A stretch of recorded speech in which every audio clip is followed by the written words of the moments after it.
There is no sin in an instrument. That's a piano, that's an organ. But be honest with me, which one sounds more churchy? You hear organ, church. That's no condemnation of the piano, but you hear an organ, you're at church. Now, if you go to a rock concert, do you see a piano? What do you see? Your guitar. What else do you see? Drums, guitar, absolutely indispensable. Now, can you run the church service without drums? Yes. Yes. Will introducing them cause a problem for some? Yes. Yes. Now, Ellen White writes, I don't recall where, I can get it for you. Just before the close of probation, there will be a style of worship that is based on loud noise in the Adventist churches. And she mentions drums particularly. Noise, loud noise, deadening the senses, making people unable to make intelligent decisions.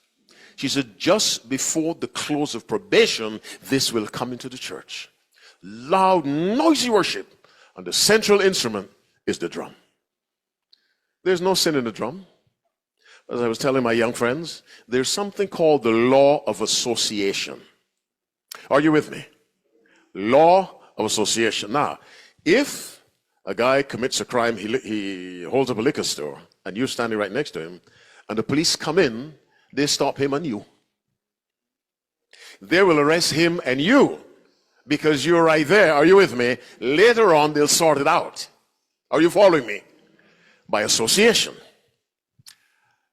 Have you ever heard of the magazine Playboy? Yes. Don't buy it, don't look at it, but you've heard of it. What's the logo for Playboy? The head of a rabbit. Yes, that's why the girls are called bunnies. The head of a rabbit is the logo for this pornographic magazine. But who made rabbits? God, on the sixth day. I would not take the head of a rabbit and put it on a t-shirt. Are you following me? Because people seeing that will not think of creation. They'll think of Playboy. That guy's a preacher. Why is he advertising Playboy? No, I'm advertising creation. But who would believe that? Now that's the law of association. Now the rabbit has been associated with Playboy, so I distance myself from the rabbit. Are you with me? You take dreadlocks. Blessings upon you. You go back to Jamaica. God bless Jamaica. There's a religion called Rastafarianism. Dreadlocks. They smoke stuff. Part of their worship is to regard a man as a god. Who's that man? Haile Selassie. Yes. They see visions when they have this, they smoke that stuff, contrary to what the Bible teaches. So when you run around with your dreadlocks, you may not be a Rastafari. Are you following me? But what comes to people's minds? You see, the problem is, when someone sees you, where do you want the person's mind to go? Because the Bible says God holds us responsible for the influence we exert on others. So if I come to church looking like, I don't know, a rapper, and some little boy starts dressing that way, God blames me.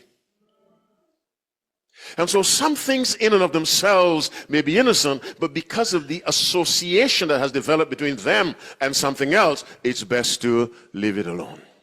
No one will go to hell because he doesn't play a drum. No one will go to hell for playing a drum. But again, I say, what image do you project? So we must be wise as serpents, harmless as doves, and avoid worship styles that resemble the other churches. When God gave the great gospel commission, Matthew 28, 18 to 20, and Jesus came and spake unto them, saying, all power is given unto me in heaven and in earth. What does verse 19 say? Go ye therefore, and do what? Teach. It did not say, go ye therefore and learn. With respect to the gospel. You can learn physics and chemistry, not the gospel. Go ye therefore and teach. Teach them what I've taught you. Don't let them teach you. You go teach them how to sing, how to worship, how to give, how to study the Bible, how to run their homes, how to improve their health, how to deal with the state. You teach them all things that I have commanded you. Teach them. Don't let them teach you. And there's too much of Sunday churches coming into our church.